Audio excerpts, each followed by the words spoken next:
Nuevamente estamos para estudiar otro aspecto del Evangelio en sombras del santuario de Israel. Y en esta oportunidad nosotros estudiaremos la maravillosa paradoja del Evangelio.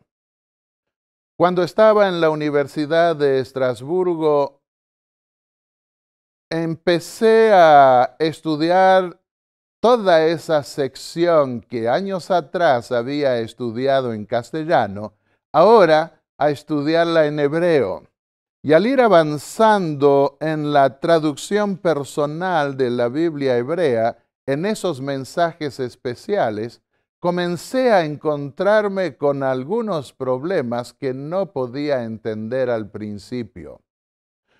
Recuerdo cuando más de una vez mi esposa me decía, pasada la medianoche, me sacudía y me decía, a dormir ahora. ¿Por qué? Le dije, yo estoy quieto. No, estás moviendo la pierna. Estaba concentrado. A veces no podía dormir, angustiado por cosas que no entendía, y otras veces no podía dormir del gozo y la alegría de la iluminación que parecía tener de a momentos al asociar conceptos bíblicos vistos ahora a la luz del mismo lenguaje hebreo. Algunas veces me levantaba de noche para escribir las ideas por temor a olvidármelas en la mañana, y entonces, dejándolas escritas, podía sentirme más libre de soltarme y dormir.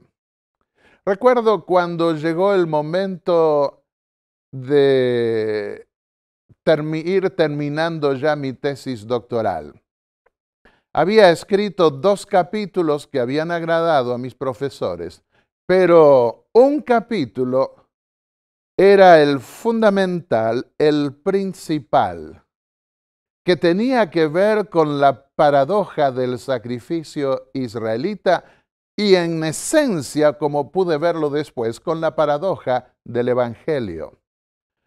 De manera que le pedí al profesor que me guiaba en la preparación de mi tesis doctoral que leyera cuidadosamente, con atención, en detalle, ese capítulo, porque quería estar seguro que un capítulo tal podía ser aceptado en una tesis doctoral, como era un centro teológico, una facultad teológica liberal como lo es la de Estrasburgo. Bueno, aceptó hacerlo. Cuando vino una semana después, pidió hablar conmigo, comenzó a hacerme algunas observaciones y me di cuenta que no había leído bien, había pasado por arriba. Comencé a discutir algunos puntos y vi que comenzó a sentir cierta vergüenza. Entonces le pedí, por favor, yo sé que ustedes están muy atareados, tienen muchas cosas que leer. Por favor, léame, antes de defender mi tesis doctoral, este capítulo que para mí es esencial. Está bien, pidió disculpas y me dijo, deme un mes. Estuve orando durante ese mes. Si ese capítulo era rechazado, nunca iba a ser doctor en teología, porque yo no puedo, por hacer simplemente obtener un título, cambiar mis convicciones, más aún en un tema tan vital como ese. Y entonces, cuando llegó el cumplimiento de ese mes, me llevó a su oficina y me dijo, tome asiento, y veía que se sonreía. Y entonces, mientras se sentaba, me dijo, ¿sabe que me convenció?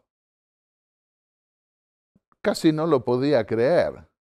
Para que un francés diga que un argumento lo convenció, tiene que suceder más que un milagro, y un doctor en teología que me diga eso. Porque desde niños les enseñan a criticar, y a veces la crítica que hacen es la señal mayor de que apreciaron y les gustó la presentación de un tema. Porque decir que se está de acuerdo suena en el mundo francés como decir, yo no tengo capacidad de pensar por mí mismo y por eso estoy de acuerdo contigo. Pero bueno, él quiso ser cortés y me dijo eso. Allí estaban las 4 palabras claves para entender el sacrificio israelita, la teología del sacrificio israelita. 4 palabras claves que ahora estudiaremos a continuación. Y es más, me ayudó con algunos datos adicionales que se le despertaron a él mientras lo leían y me dijo, esto es asombroso. Yo nunca vi algo semejante. Y en la defensa de mi tesis doctoral, él dijo, usted está presentando algunos aspectos que en 2000 años de historia nunca se presentaron, y se quedó pensando y me dijo, ¿está seguro de que otro antes que usted no introdujo este pensamiento? Tenía ganas de decirle sí, Elena de White y los pioneros de la iglesia adventista, pero guardé silencio. Claro que ahora yo lo desarrollaba al estudiar estos términos hebreos que revelan la gran confusión, por otro lado, de muchos que tienen que elegir entre distintas posibilidades. Y hasta les puedo decir más, si no se entienden bien esas 4 palabras o expresiones hebreas, no se puede entender el sistema de sacrificios de Israel. Y mucho de la confusión que hay con respecto a esos sacrificios, a esas leyes rituales y su conexión con el Evangelio, se debe justamente a que no se ha entendido esos mensajes. Las traducciones bíblicas no reflejan a menudo ese pensamiento hebreo porque no entendieron los traductores la teología del ritual de Israel. Veamos entonces la maravillosa paradoja del Evangelio. Dice el apóstol Pablo escribiendo a los Romanos el capítulo 6 y el versículo 23. Porque la paga del pecado es la muerte. Por eso ni aun el primer pacto fue inaugurado sin sangre, dice Hebreos 9:18. Vamos a Levítico 17, los versículos 8 y 9, y vemos que el lugar de intercambio de la impureza del pecador por la pureza del templo se daba en el santuario. Todo israelita o extranjero que ofrezca sacrificio y no lo traiga a la entrada de la tienda de reunión para ofrecerlo al Señor, ese hombre será cortado de su pueblo. Había que venir al santuario porque allí estaba la teología del santuario. Los sacrificios tenían únicamente valor en conexión con el templo de Israel porque allí estaba el evangelio en sombras que Dios dio al pueblo de Israel. ¿Cuáles son esos 4 términos al fin y al cabo? Veámoslos. Atá. Atá. Significa ofensa, pecado. Pero cuando estaba conectado con el sacrificio, me encontré que solo esa palabra atá la traducían sacrificio por el pecado, unos, y otros la traducían sacrificio de purificación. ¿Por qué sacrificio por el pecado unos y sacrificio de purificación otros? Porque tienen que agregar, típico en la lengua hebrea, a veces un contexto. Y algunos miran el contexto del origen de ese sacrificio que es el pecado y entonces traducen sacrificio por la ofensa o sacrificio por el pecado. Pero otros traductores miran el resultado que era la purificación y entonces la traducen sacrificio de purificación. Asham, culpa, significa sacrificio por la culpa en conexión con el sacrificio, o lo traducen sacrificio de reparación. Porque en algunas ocasiones ese término asham implicaba la reparación de una deuda. Y por eso miran algunos la causa, la culpa, y otros miran el resultado, la reparación que se hacía. ¿Cuál de los dos vamos a escoger? Menidá. Dos palabras. Me es aguas. No hay problemas con aguas. Significa literalmente menidá, aguas de inmundicia, pero otros en Números 19 especialmente la traducen aguas de purificación. ¿Por qué? Porque tenía el propósito de purificar la inmundicia, pero todos miran el resultado de esas aguas que se obtenían mediante la mezcla de las cenizas de un sacrificio, y entonces dicen, el propósito era la purificación, el resultado era la purificación, y traducen aguas de purificación.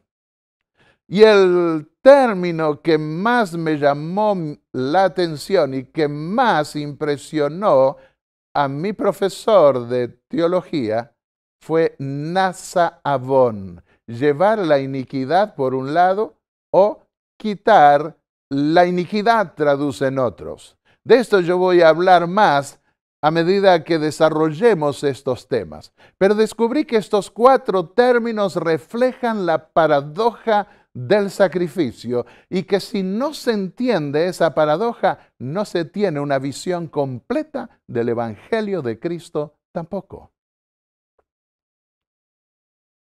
Durante el año, el pecador, según Levítico 4:3, debía presentar por su pecado que cometió un becerro joven sin defecto al Eterno como pecado, es decir, como sacrificio por el pecado, le agregan.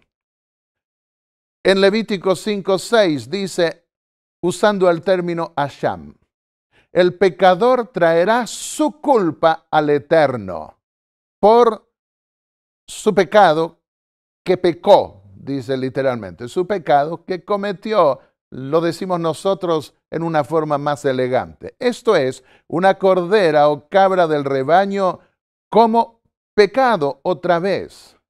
Y el sacerdote hará expiación. ¿Qué es lo que está diciendo realmente la ley de Moisés? Que ese animal pasaba a ser el pecado del pueblo, porque el pecador ponía su mano sobre la cabeza de ese animal y confesaba su falta, y ahora su cuerpo, su sangre, llevaba el pecado del pecador al templo, al santuario. Éxodo 29:36. Acá dice algo llamativo. Harás pecado al becerro que ofrezcas cada día para las expiaciones. Éxodo 29:14, el versículo 14 dice, es un pecado. Traducen, es un sacrificio por el pecado. Pero en realidad, ese animal pasaba a ser el pecado del pueblo. Literalmente significa el becerro del pecado y hacer pecado. Algunas versiones de estudio de la Biblia ponen una nota donde dicen literalmente lo que les acabo de mencionar.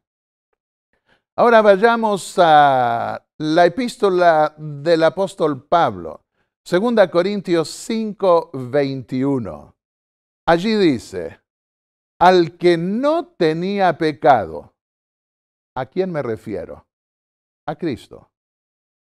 Dios lo hizo pecado por nosotros, para que nosotros llegásemos a ser justicia de Dios en él. Vemos entonces que Cristo, siendo limpio como esos animales puros del sacrificio, para el sacrificio, fue hecho pecado por nosotros y sufrió la penalidad del pecado en nuestro lugar para que nosotros pudiésemos estar libres de nuestro pecado.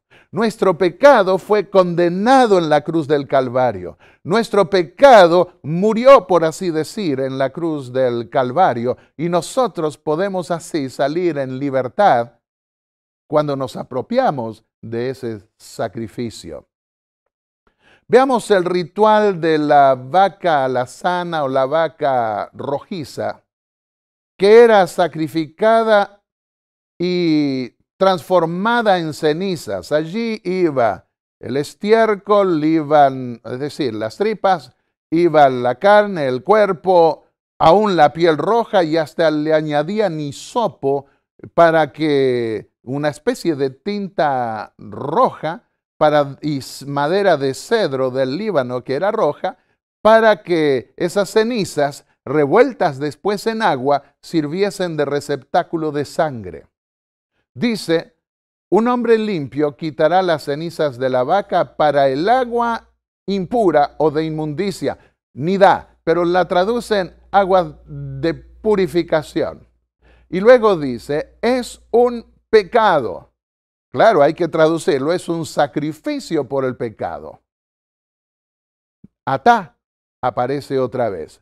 Acá vemos que el sacrificio por el pecado llevaba en sí esa paradoja, porque la sangre que ahora pasaba a reproducirse para no estar teniendo que matar cada vez nuevamente un becerro o una vaca, se guardaban las cenizas, se las revolvía después con el agua y así se tenía un poco de agua sanguinolenta o de sangre en la práctica y llevaba esa paradoja que tenía que ver con la purificación de la impureza. Y miren los resultados. Dice luego, y el limpio rociará sobre el inmundo. Está en Números el capítulo 19. Y cuando lo haya purificado al día séptimo, él lavará luego sus vestidos y asimismo se lavará con agua y será limpio a la noche. ¿Recuerdan ustedes lo que vimos en el mensaje anterior? Esa contaminación menor que no era tan seria, que era ligera, porque no requería el sacrificio para purificarse, sino solo bañarse con agua y duraba hasta la puesta del sol. Así que el limpio que aplicaba este ritual quedaba contaminado con la sangre del sacrificio, con esas aguas de cenizas de tinte rojizo, pero solo una contaminación ligera. Y el sucio quedaba limpio. Esa paradoja llevó a muchos judíos a discutir por mucho tiempo. Hoy se la está entendiendo mejor. El limpio se ensuciaba y el sucio se limpiaba por el mismo ritual. Y esto nos puede ayudar a ver, a entender más el ritual del santuario. Dios aceptaba en su templo solamente una carga menor de pecado, solo la carga que venía, esa contaminación legal que venía a través del sacrificio o de la sangre de un animal puro que había cargado con el pecado del pueblo. Y así, esa impureza humana quedaba limpia. La pureza del templo y del animal sacrificado limpiaba al pecador y salía en libertad. Y en el caso del templo, sin embargo, recibía todo ese receptáculo de pecado, pero aminorado, atemperado, por así decirlo, en la sangre de un animal puro que había cargado con el pecado del pueblo. Veamos ahora el término Nasa-Avon. El término Nasa-Avon significa llevar el pecado. Y en primer lugar, el pecado o la iniquidad era llevada por los culpables. Dice Levítico 5:1. Si alguno pecare, llevará su iniquidad. Si alguno pecare, llevará su iniquidad. Y la persona que llevaba su iniquidad, su pecado, debía sentir en algún momento el ansias de liberarse de esa carga, de ese remordimiento de conciencia, diríamos hoy. Levítico 5, versículos 5 al 7 dice cómo debía hacerlo. El que peca en alguna de estas cosas, confesará aquello en que pecó. No puede haber perdón de pecados sin confesión. El pecador no se confesaba al sacerdote israelita, confesaba su pecado a Dios. El sacerdote lo que hacía era el ritual de la expiación.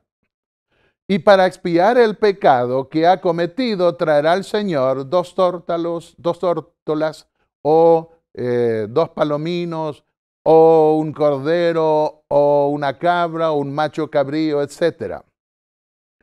Pero buscando en la Biblia encontré que esa expresión, nasa avon, se la usaba también para personas inocentes. Nasa avon se la empleó, por ejemplo, para la historia de José.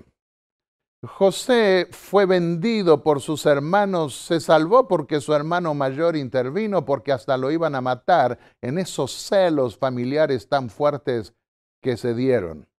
Y fue llevado cautivo a Egipto y llevó el oprobio, el maltrato de los hermanos. Yo me imagino cuánta amargura habrá estado masticando durante tanto tiempo, pero se aferró a Dios. Y llegó el día en que se debió hacer cierto arreglo, cierta justicia con los hermanos. Y acá nos encontramos que era llevada por los que perdonan también. Porque vinieron los hermanos cuando murió el papá, después que se vieron después de muchos años y él era el gobernador de Egipto y podía vengarse. Y cuando murió el papá, los hermanos se asustaron y dijeron, mientras vivía papá, nos perdonó, pero ahora se va a desquitar, decimos nosotros de una manera parecida. Y vinieron y le dijeron a José, te ruego que perdones, traducen. Literalmente dice que lleves la iniquidad, nasabono, o que lleves el pecado. Ahora, que lleves ahora la maldad de tus hermanos y su pecado, porque mal te trataron. Por tanto, ahora te rogamos que lleves la maldad de los siervos del Dios de tu padre. Y dice la Biblia que José lloró, porque la persona que se venga no acepta cargar con la falta injusta que le atribuyeron, sino que busca devolverla al verdadero culpable. En eso consiste la venganza, en desquitarse, en hacer caer sobre la persona que calumnió, que hizo el mal, todo el mal que le había propinado. También nasaabón era llevada, esa expresión, llevar el pecado, tenía que ver con un intermediario inocente que llevaba la iniquidad del pueblo. Por ejemplo, los sacerdotes debían llevar el pecado del pueblo. Levítico 10:17. Aarón y sus 2 hijos que eran sacerdotes no comieron el sacrificio por el pecado y Moisés se enojó y les dijo, la víctima del pecado la dio Dios a vosotros para que llevéis el pecado de la congregación ante el Señor. Vamos a la primera epístola de Pedro y vemos que este principio está en los evangelios también. Primera Pedro 2, versículo 24. Jesús mismo llevó nuestros pecados en su cuerpo sobre el madero, para que nosotros podamos morir a los pecados y vivir a la justicia, porque por sus heridas fuisteis sanados. Está citando a Isaías 53. Veamos. Cuando el pecador venía al santuario, venía trayendo su pecado del cual quería liberarse. No podía encontrar liberación afuera. Su sacrificio afuera no tendría valor. Entonces debía llevar su pecado al templo y Dios se iba a hacer cargo de ese pecado. Con su conocimiento, mi siervo justo justificará a muchos, dice Isaías 53:11, y llevará las iniquidades de ellos. Cuando estaba enseñando en nuestro seminario en Colón, Susaleb, y estaba explicando esta paradoja del Evangelio representado en las sombras y representaciones y figuras del Antiguo Testamento, un alumno suizo levantó la mano y me dio este pasaje. y le agradecí porque no lo había percibido antes. Él, el siervo justo, que iba a morir por los pecadores, iba a justificar a muchos, como llevando sobre sí las iniquidades de ellos. Alguien debía llevar el pecado de otros para que la persona culpable pudiera estar en libertad. Y uno de los errores más grandes que se dan en muchos es que vienen a la iglesia con sus cargas y sus luchas y empiezan a buscar descargarse sobre el pastor, sobre un líder de la iglesia, un anciano, o sobre otras personas de la iglesia, y así nunca obtendrán liberación. Tenemos que ir a Dios con nuestra carga y depositársela a Él. Porque yo no puedo ser el sustituto de nadie. Ningún pastor, ningún ser humano puede ser sustituto de nadie. Tenemos que ir a Dios mismo con nuestra carga. Y en su Hijo nosotros encontramos la limpieza, la liberación del pecado. Algo que me llamó más la atención, y esto fue lo que más me sacudió, y que no lo podía atender al principio y que también impresionó más a mi profesor. Y hasta me ayudó a dar algunos pasos que yo no me atrevía al principio porque me parecían demasiado osados. Era llevada la carga del pecado por Dios mismo en su templo. En la epístola a los Hebreos 13:11 nos dice el apóstol Pablo en relación con esto, que era llevada también en la sangre del pecado, literalmente, o referente al pecado, cuando se depositaba en el interior del templo. Ahora, en la figura, en los registros del templo celestial, los registros de pecado, con la confesión y la absolución que solo Cristo puede dar, no ningún ser humano. Veamos Éxodo 34, versículos 6 al 7, donde aparece esta expresión, Nasa Avon, Nasa Pesha, Nasa Ata. Llevar la iniquidad, el pecado y la transgresión o la rebelión. Ligada a esa expresión Nasa a tres términos. Eterno, eterno, dice. Fuerte, misericordioso y piadoso, tarde para la ira y grande en misericordia y verdad. Que guarda misericordia a millares, que lleva, literalmente asume, lleva, Nasa, la iniquidad, la rebelión y el pecado, y que de ningún modo tendrá por inocente al malvado. Hay pecados que Dios acepta, asume en su templo, otros no. Los pecados de rebelión a mano alzada, como usa la expresión la Biblia, Dios los rechaza y hace que la culpa caiga sobre el pecador. ¿Cuántas personas acusan a Dios por lo que les pasa, por las guerras, por las pestes, por las enfermedades? Quieren echarle la culpa a Dios. Esa no es la forma de liberarse del mal.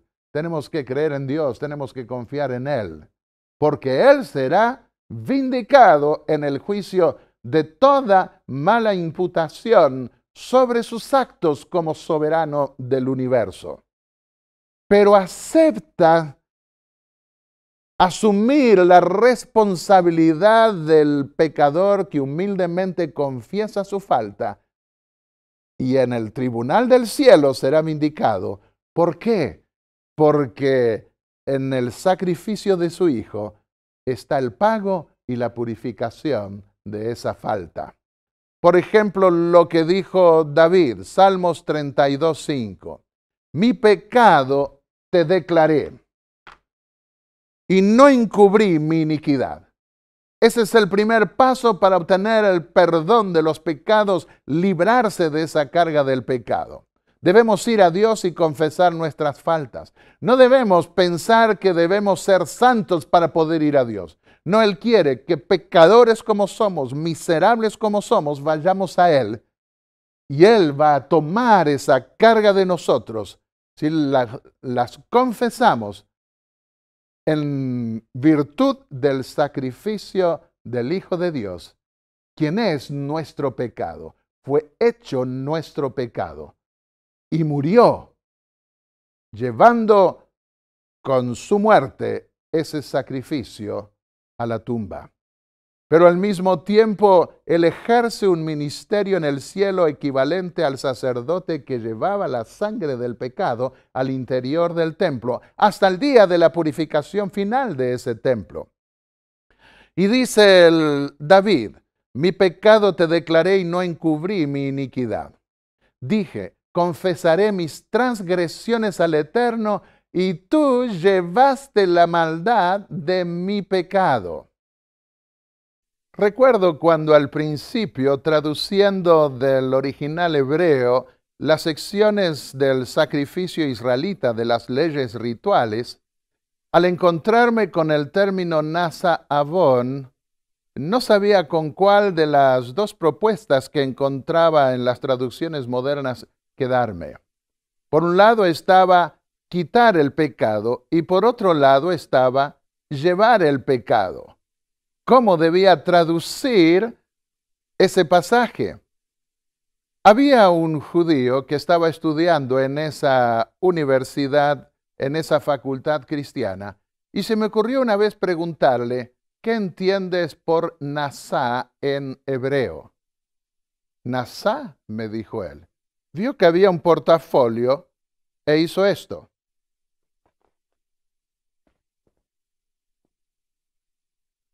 Bueno, ahora yo les pregunto a ustedes, ¿quité el portafolio de la mesa o lo llevé conmigo? Ambas cosas. Por eso es inútil discutir cómo traducir Nasa Avon. Puede ser llevar el pecado y quitar el pecado. Cuando decimos llevar el pecado, estamos dando la traducción literal. Pero es obvio que cuando un intermediario lleva el pecado de otra persona, esa persona no tiene más el pecado, se quita el pecado de ella. Permítanme ilustrarlo, tal vez con una persona de las que esté presente. Tal vez, ¿podrías venir? Muy bien. Muchas gracias. Tú eres una pecadora israelita y yo soy el sacerdote israelita.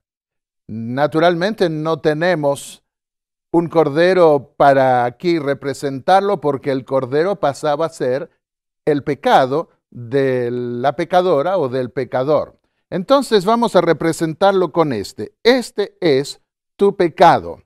Y tú puedes retirarte un momento y ahora vas a venir para librarte de tu pecado. Ven con ese pecado. Ofreces el sacrificio. Confiesas tu pecado sobre el animal. Pones tu pecado sobre el animal y yo, como sacerdote israelita, tomo esto y puedo decirte, Shalom, vete en paz, porque estás libre de tu pecado. Gracias. Pero ahora, el santuario, el sacerdote que comía el sacrificio, el sacerdote que llevaba la sangre del sacrificio al templo, llevaba el pecado y era depositado en el santuario. Esta paradoja del sacrificio es admirable porque nos muestra que es cierto, la persona se libraba del pecado, se quitaba el pecado del pecador, pero alguien debía llevar ese pecado y el último receptáculo de ese pecado era el templo donde Dios moraba. Tú llevaste, Dios quitó, tú quitaste la maldad. Traducen las versiones, si ustedes lo van a ver, tú perdonaste la maldad de mi pecado. Esa es una buena traducción, pero no se percibe todo el trasfondo que el lenguaje hebreo permite captar en el perdón. Porque alguien que perdona asume una responsabilidad. Se los voy a demostrar. Cuando Oliver North, un coronel norteamericano, estuvo ligado con los contras en Nicaragua sin la autorización del Congreso de los Estados Unidos, lo enjuiciaron. y todos pensaron que el presidente Reagan estaba involucrado en eso. De manera que cuando estaba por dejar la presidencia el presidente Reagan, muchos pensaban ahora lo va a absolver porque el presidente de los Estados Unidos tiene autoridad para perdonar a un criminal. Pero dejó la presidencia y no lo absolvió. ¿Por qué? Porque no quiso involucrarse en la falta de ese coronel. En la guerra sucia, como se llamó en Argentina la era de los militares, que hicieron desaparecer mucha gente, había quienes defendían los militares, otros estaban más del lado de la izquierda, por así decirlo.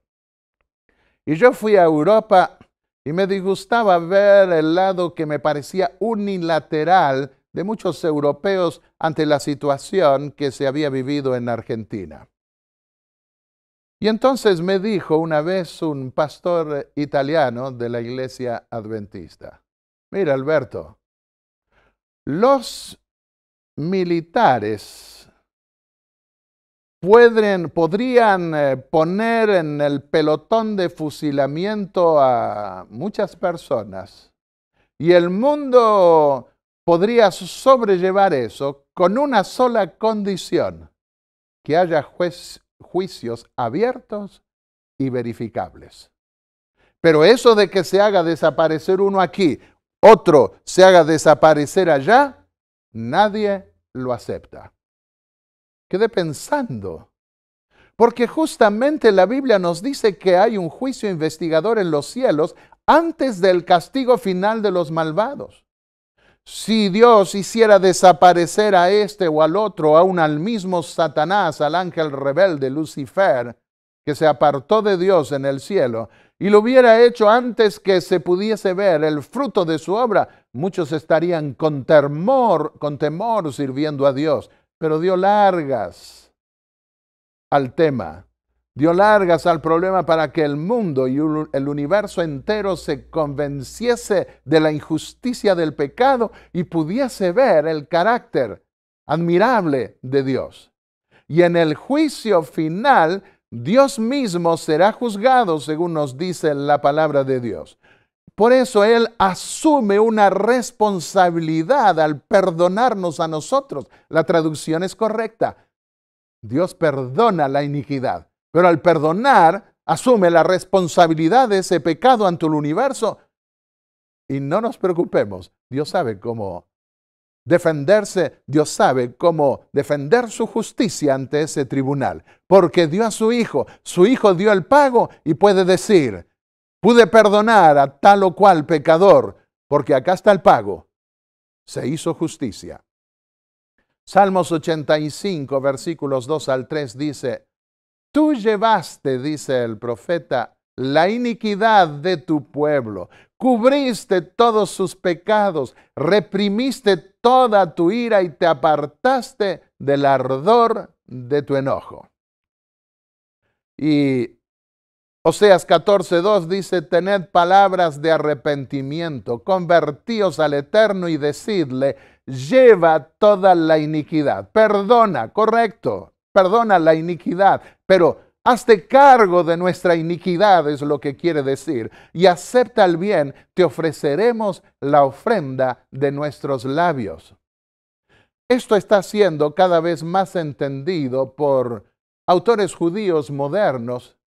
No son cristianos, pero han estado estudiando el ritual israelita y en los grandes debates que ellos tuvieron yo pude aprender mucho y obtener a la luz del Evangelio la verdadera orientación. Miren lo que dijo Baruch A. Levine en 1992. La sustitución de una víctima y la transferencia a ella de la impureza y pecados de los adoradores crea una aparente paradoja de una víctima impura sirviendo como expiación, como instrumento de purificación. Otro, quien para muchos es el más grande investigador bíblico de la ley ritual judío, y dijo lo siguiente: siendo que la sangre del Atat, ¿recuerdan? Pecado, la sangre del pecado, del sacrificio por el pecado, lleva ahora la impureza que ha absorbido, contamina todo objeto que salpica. Por eso la sangre del sacrificio que se depositaba en el templo contaminaba el templo y requería una purificación al final del año, pero era solo una contaminación menor que Dios podía aceptar, porque allí iba la confesión del pecador, el arrepentimiento, la conversión.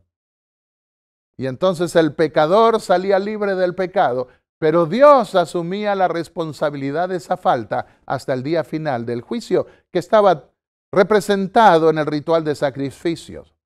Otro autor judío escribió en Jerusalén, Zohar: se transfiere la contaminación del pecador al animal, que lo sustituye, y de allí a la sangre, y finalmente al santuario. Al traer ante Dios la contaminación de pecado repudiada e investida en la sangre del atá, del sacrificio por el pecado, el pecador exhibe su dolor por el pecado y su separación del mismo, buscando perdón. Lo que la presencia de Dios en el santuario no puede tolerar es a gente que se aferra a sus pecados, rehusando repudiarlos. Tal infidelidad injustificable es insoportable. Este pensamiento, esta teología, esta comprensión del sacrificio israelita que tuvieron los pioneros del movimiento adventista y que confirmó Elena de White, hoy, por investigadores judíos independientes, está siendo confirmada. Los sacrificios se ofrecían sobre el altar del patio. Y esa era una solución provisoria. Hebreos 10:4 dice: la sangre de los toros y los machos cabríos no puede quitar los pecados. Sí, los quitaban y permitía que el pecado fuese llevado al santuario, pero solo en figura. Pero en esencia, ningún animal, como ya lo vimos en otro tema, puede reemplazar la falta del pecador. Solo Dios, quien se hizo carne y estuvo con nosotros, Él podía asumir nuestra falta y llevar la carga del pecado. Esa sustitución se ve en la segunda epístola a los Corintios, el capítulo 5 y el versículo 14. Porque el amor de Cristo nos impele, dijo el apóstol Pablo, al pensar que si uno murió por todos, luego todos han muerto. O todos figuran como habiendo muerto. Y siendo que la paga del pecado es la muerte, todos figuran como habiendo hecho el pago, como si ellos hubieran muerto. Ese es el intercambio sustitutivo.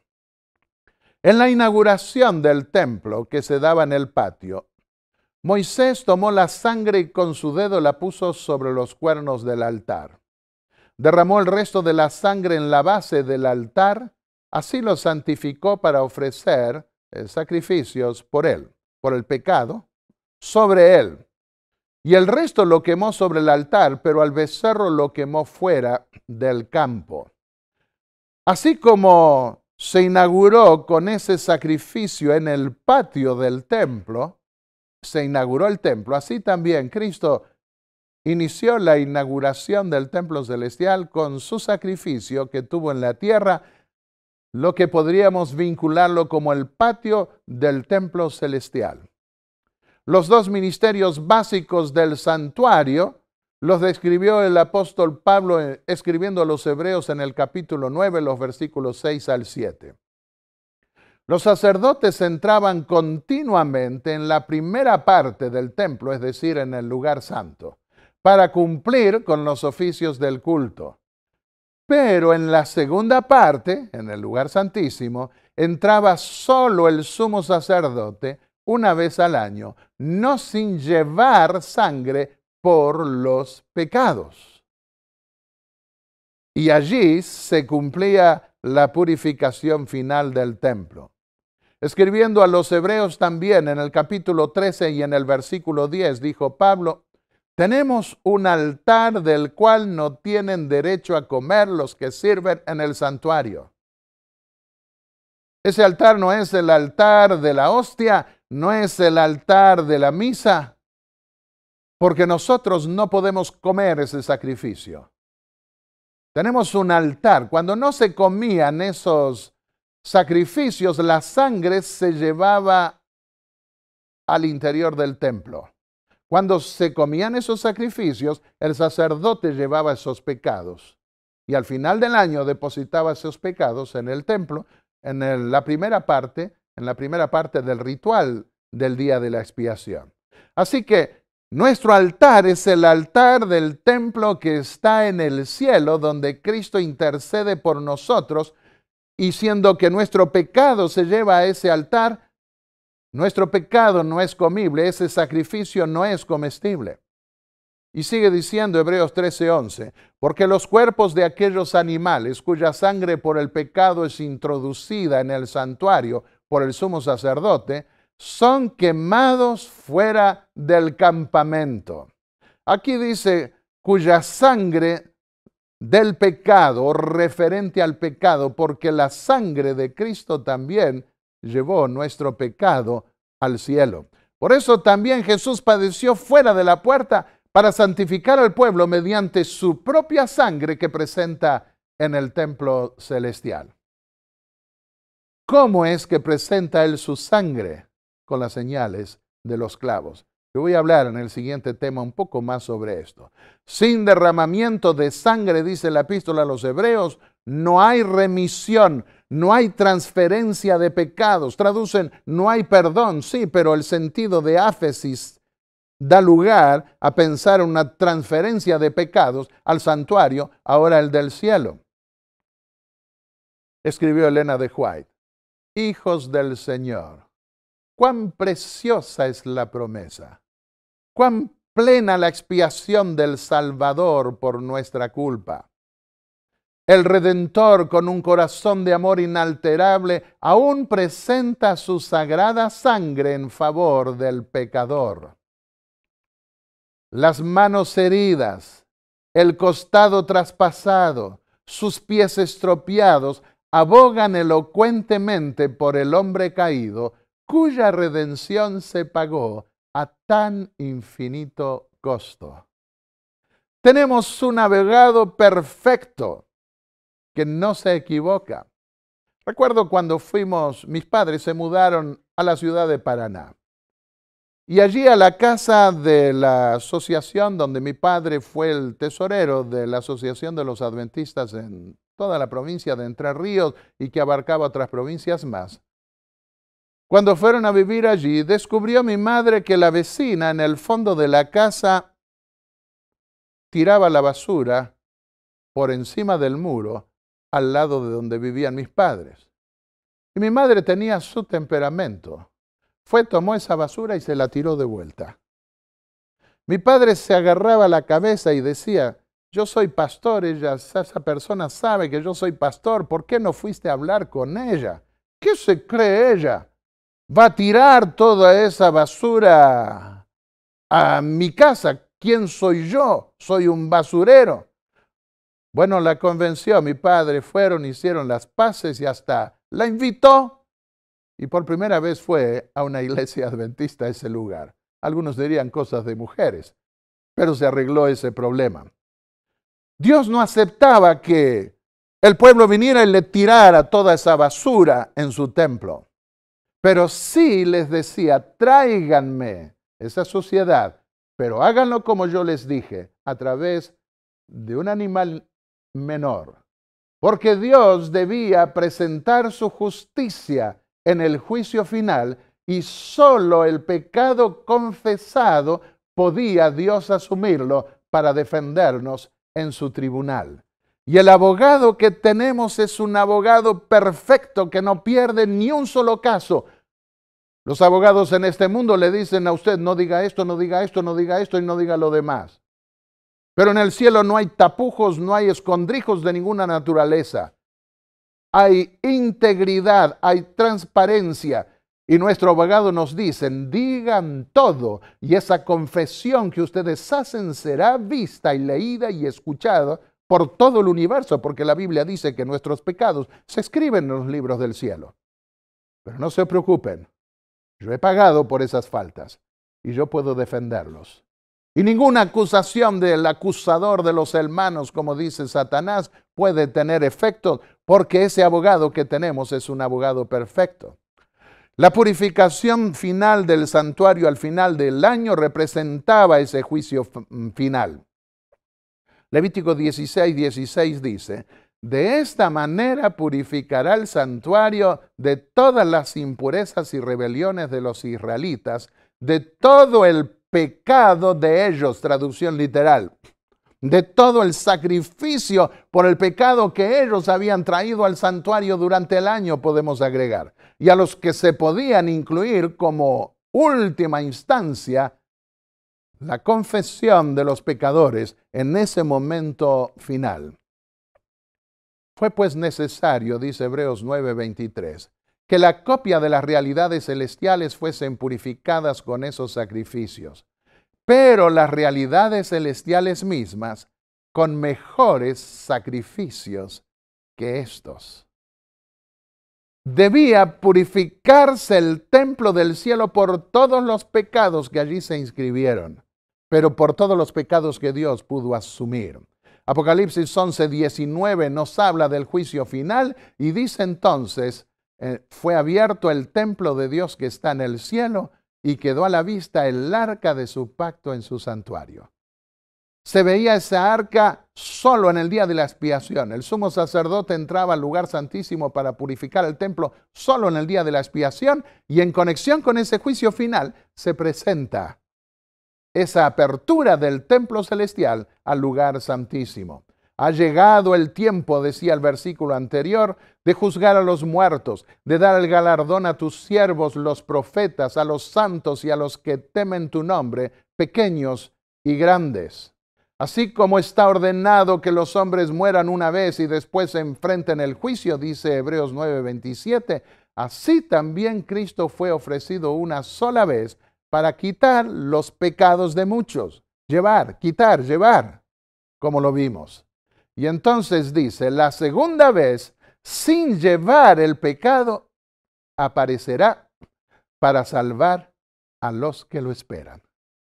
Cristo está terminando en el cielo esa intercesión final en el lugar santísimo, en una obra de juicio, y pronto aparecerá para traer la bendición de la vida eterna, así como el sumo sacerdote, después de purificar el santuario, salía al templo y bendecía a la congregación.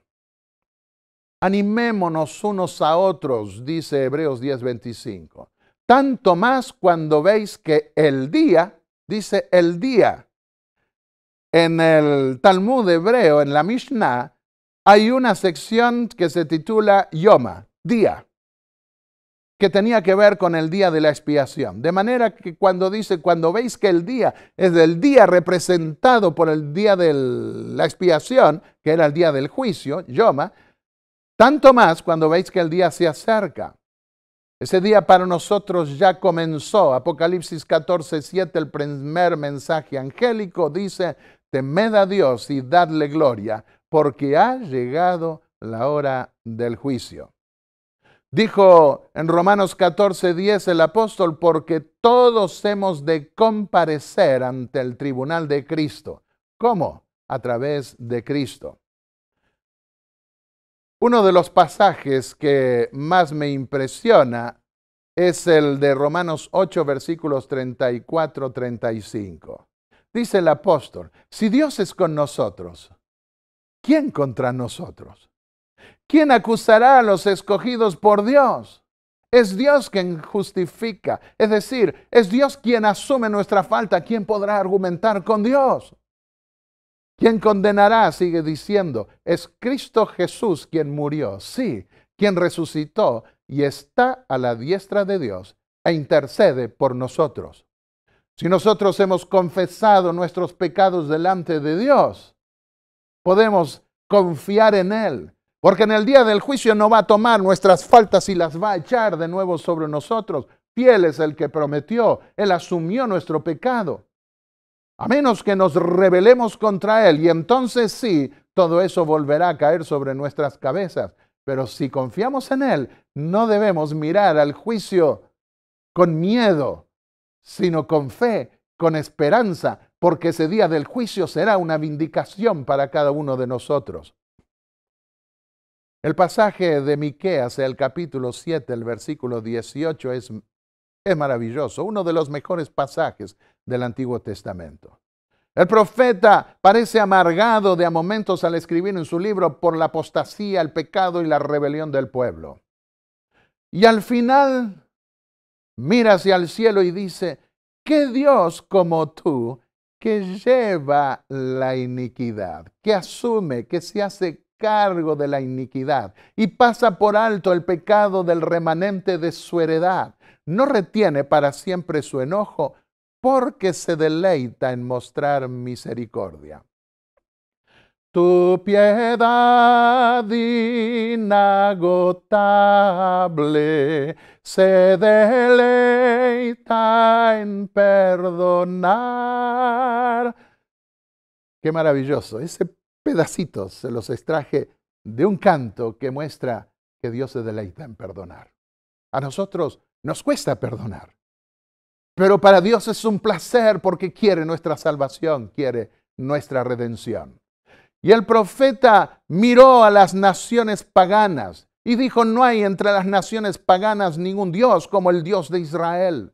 Porque entre los dioses paganos, esos dioses eran dioses vengativos, dioses pasionales, que proyectaban los problemas pasionales de los seres humanos.